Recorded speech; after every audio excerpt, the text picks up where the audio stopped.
Another great example of games that are best that first time around as well is ones that focus heavily on the narrative. Adventures where the story and its themes are front and center, where characters and their relationships, as well as overarching tales of betrayal and heroics alike, are highlighted. Because experiencing a story for the first time, especially one unlike anything else out there, can be so fun and engaging. Meeting now beloved characters or taking on standout moments for the first time can only happen once. And because of that, games like this provide a feeling that can only reach its pinnacle when it's all new. And what better place to start than the greatest sci-fi epic ever put to the games medium to date, the original Mass Effect trilogy. I haven't mentioned it much on this channel, but there were 4 games that were pivotal in making me fall so in love with this medium as a kid. Halo 3, StarCraft, The Elder Scrolls Oblivion, and maybe the most impactful of all, the original Mass Effect trilogy. Because you see, the story of Mass Effect is so engaging, interesting, and memorable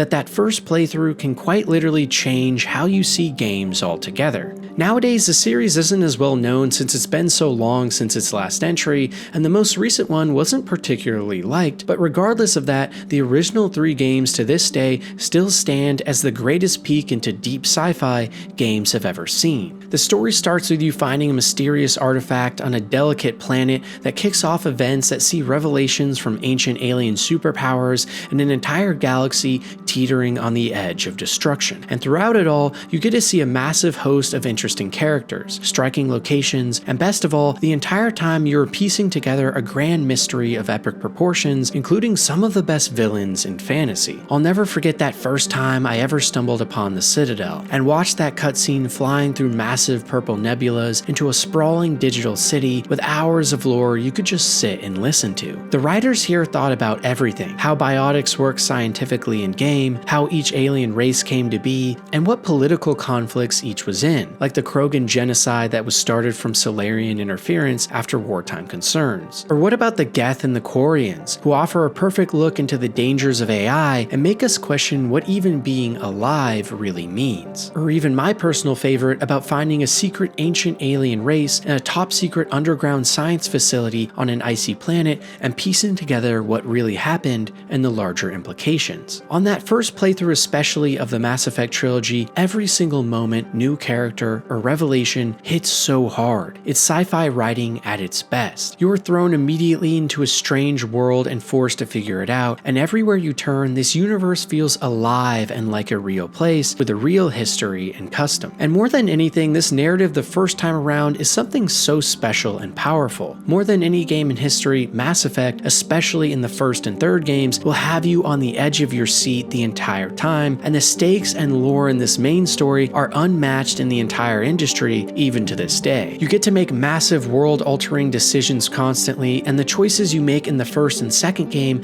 carry all the way over into the third, where entire alien species will either be wiped out or flourish because of what you decided to do hundreds of hours before in previous titles. And all of this grand interconnecting story and unrivaled world building culminate in something that is simply magical that first time around. And on top of that, there just aren't any other big budget sci-fi games like this out there, at least ones with actually fantastic writing and storytelling, because it's the hardest genre to pull off, and Mass Effect showed how to do it perfectly. I wish I could be someone that hasn't played this series yet, one of those fortunate souls that aren't even aware of what they're missing, because that first playthrough of this story is one that will make you fall in love with not only this series, but sci-fi in general as a whole. Mass Effect isn't just my favorite sci-fi game, it's my favorite sci-fi story in any medium, full stop. It's that good. And with moments like that horrifying speech with Sovereign on Vermeer, or the mysteries surrounding the Thorian on Pharos, it's no wonder that the first playthrough of this series, especially the first game, is the best, and certainly is a playthrough that all gamers should try at least once in their lives.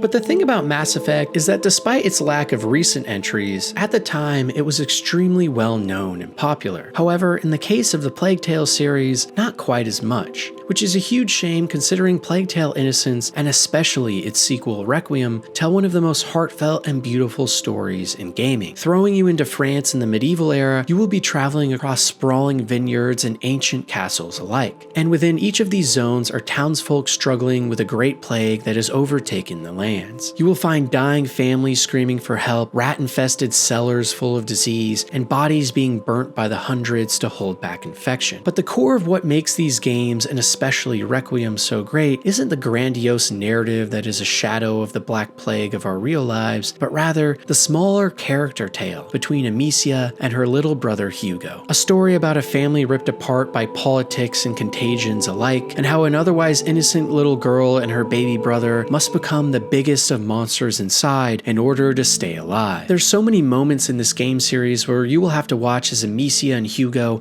embrace or scream at one another in tears, mad at themselves, each other, and the situation they have been damned to. In each level and every new location, they must fight tooth and nail for their survival, and it makes those slower moments where you get to see Hugo's dying innocence or Amicia's nostalgia for a time long gone by that much more powerful. The story on offer here is so great too because it taps into a deeper sense of belonging within all of us and sheds light on the importance of family, duty, responsibility, and caring for those around us who we love so dearly. And it's only on that first playthrough that you really get to fully acknowledge everything this game has to offer, where each new beautiful scene and horrifying action sequence alike means so much more because it's happening for the first time. In a lot of ways, I find this series even boring or mundane a lot of the runtime. For me personally, I hate the gameplay and I find it too slow and meandering to even come close to actual fun most of the time. But despite all of that, the narrative on that first playthrough is so engaging that it makes it all worth it. And some things that happen during this journey are reminiscent of the Uncharted or the Last of Us series, but all in a package that has an even stronger family feeling, I think, and in a more interesting setting, too. And speaking of interesting settings, Horizon Zero Dawn might just have one of the most fascinating first playthroughs of a game of all time, all because of the setting it managed to pull off so masterfully. You see, what a lot of people don't know is that the first Horizon game actually plays in some ways like a mystery thriller, where every step you take towards the finale of the main story results in more and more heart-stopping revelations. The story you uncover here about this world and its unbelievable past is wholly unique, and constantly as you play you will be met with twist after twist that turns the story on its head. It's a perfect example of how to keep players engaged with the narrative the entire way through by constantly making you ask questions that are then answered, only followed by even more interesting questions. And this type of adventure can only really be experienced like this the first time around, when you don't know what exactly is going on, and each twist thus hits so much harder. More than maybe any other story games in this video, Horizon Zero Dawn truly excels on that first playthrough because the world is so new and unknown. What starts out as an adventure in a prehistoric setting filled with robotic dinosaurs quickly unravels into something so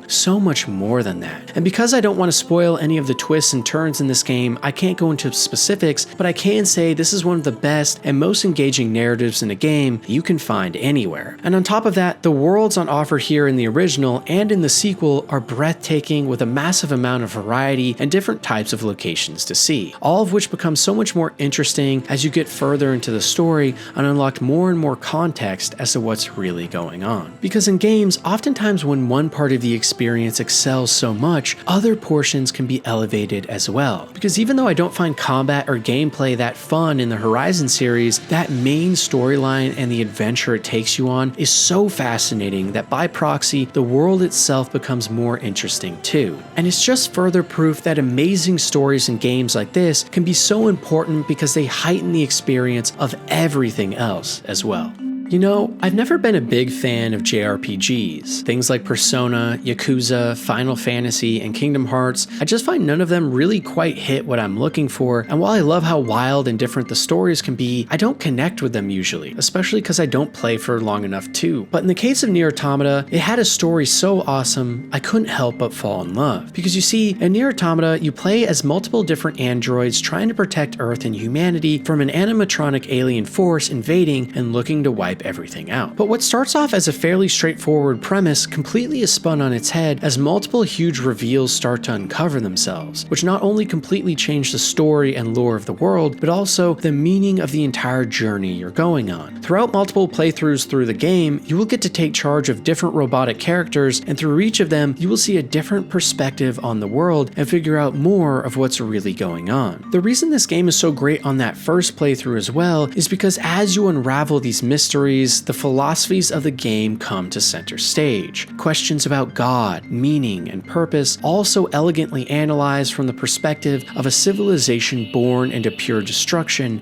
and freedom alike. And on top of all of this, there are countless endings to this game, some funny and others introspective, and even one final one that does some of the coolest things I have ever seen at the end of a game that you'll have to play and see for yourself. Because what I can really say about this game is that first playthrough of this story is so powerful and impactful. You will get to meet people and go to places that do the best thing a game possibly can, make you think. And now that I know the whole story and all the twists, replaying this game for me at least isn't nearly as fun. So going in that first time blind is so important if you really want to see why so many people regard this as one of the greatest games ever made, even people like me who aren't usually into this style of art. After all, that first experience with this game might just put you on to a new genre like it did for me, and show you a story that isn't quite like anything else we commonly see in other titles. One that every gamer, or certainly those that love a good and engrossing narrative, should experience at least once in their lives.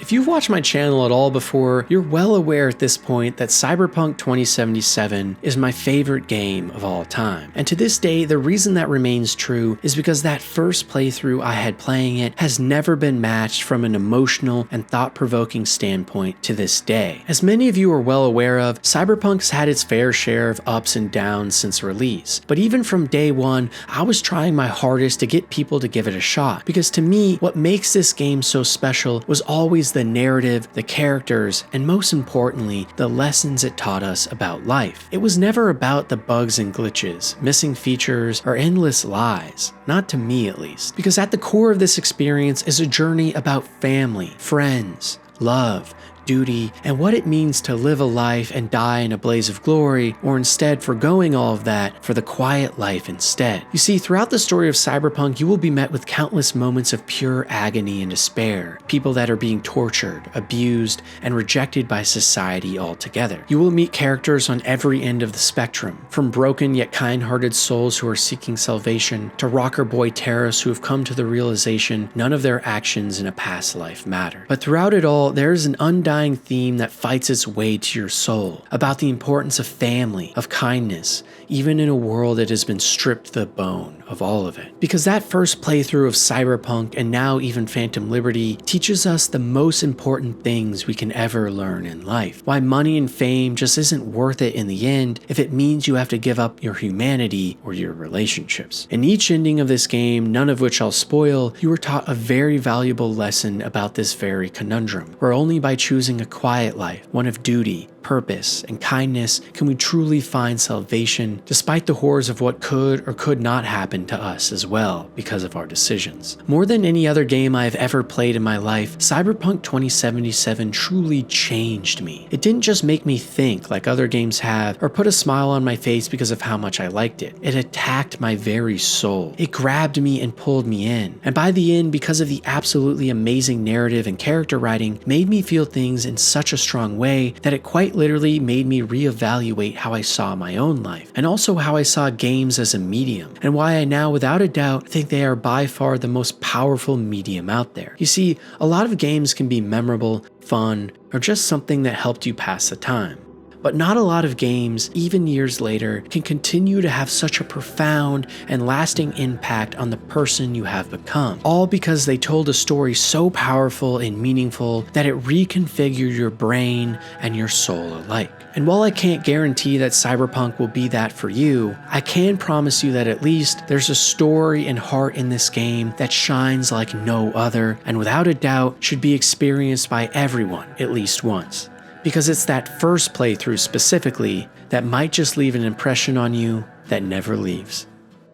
I've never been especially fond of horror. Whether that be in my movies, my books, or my games, horror is something only recently as I've gotten older have I found in the slightest bit intriguing. But one game that managed to make me play despite some of its scarier elements is Alan Wake 2. And that's because Alan Wake 2 tells one of the most surreal and mind-bending stories you can experience, especially on that first playthrough. Full of live-action cutscenes intertwined into gameplay, creepy noises and nightmare-fueled environments, and most of all, a hard-to-understand yet interesting interesting story, Alan Wake 2 is everything I love about thrillers. And on that first playthrough specifically, it feels like anything could happen. Behind each chapter and game is not only a great soundtrack, but also more and more questions as to what is really going on. Who is the protagonist, the antagonist, and what can you even trust from the narrators themselves? Because something truly strange is going on at Cauldron Lake. And because this game is based on the fictitious manuscripts of a madman caught in his own hell, the story always feels weird and incoherent, yet at the core is a game that is just so fun to play and explore around in. It almost feels like you're playing a serial killer movie in real time